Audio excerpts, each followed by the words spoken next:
So Jim, obviously the girls, they jumped up to second in the league at the weekend. You must be delighted with how things are going at the moment. Yeah, I think we had a good start to the season, Lachlan, and you know, it was just towards the end of the year before the festive break we sort of hit that wee proverbial brick wall where we didn't do as well as we could and we dropped a few points. But it just shows you how competitive the league is. If you're not in your game, you drop.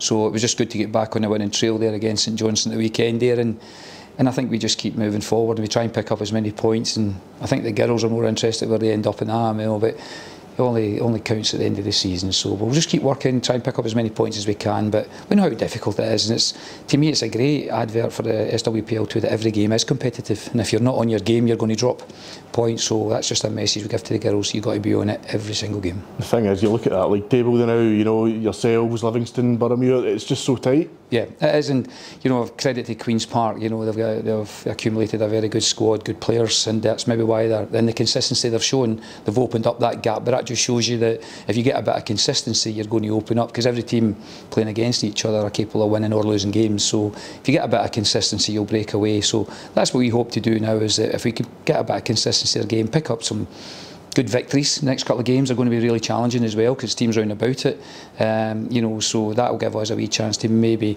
just keep our sights up above Queen's Park and try and chase them down as best we can. Definitely, and just on these games, obviously Livingston, then followed by Boroughmuir, the two teams closest to you, you know, you must be relishing these kind of games though. Every game you relish, you know, because it's a step forward, it's a chance for us to monitor the progress we've made, and we challenge the girls. Like, we've learned, we've played each team almost twice now, you know, so it's like the second start of the fixtures, you know, and what have we learned? I spoke to the girls before the break about the strengths and weaknesses of every team we've played, and we know that we're on our game, we're a match for anyone, as we said there, but when we look at the strengths and weaknesses of each opponent, we try and highlight what we're good at and have more of a focus on ourselves.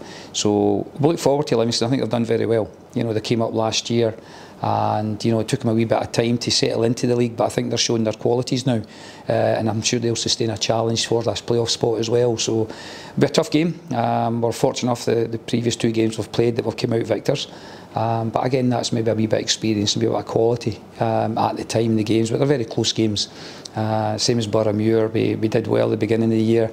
We didn't do so well through the year, the last game, but again, they've improved so much, and I'm quite sure that both these games will give us a clearer indication as to the progress we've made, and more importantly, what we still need to do should we want to sustain our challenge for the playoff spot. Definitely, and I was looking at the goal scorer charts, and 3 of the girls are actually in the top kind of 8 or 9. That's a kind of testament there is goals around the squad.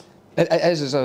We're all spread out now. Last year, I think that was our Achilles heel, that we didn't score enough. You know, we did really, really well and we defended well, but we didn't convert enough of our chances. So the real pleasing aspect is to see a lot of names on the goal scoring list. But I suppose as a manager and a coach, you're always wanting them to be scoring more, and that's a challenge. But that's what we want from the forwards, you know. And we probably lost a few players at the start of the season, or from the start of the season as well.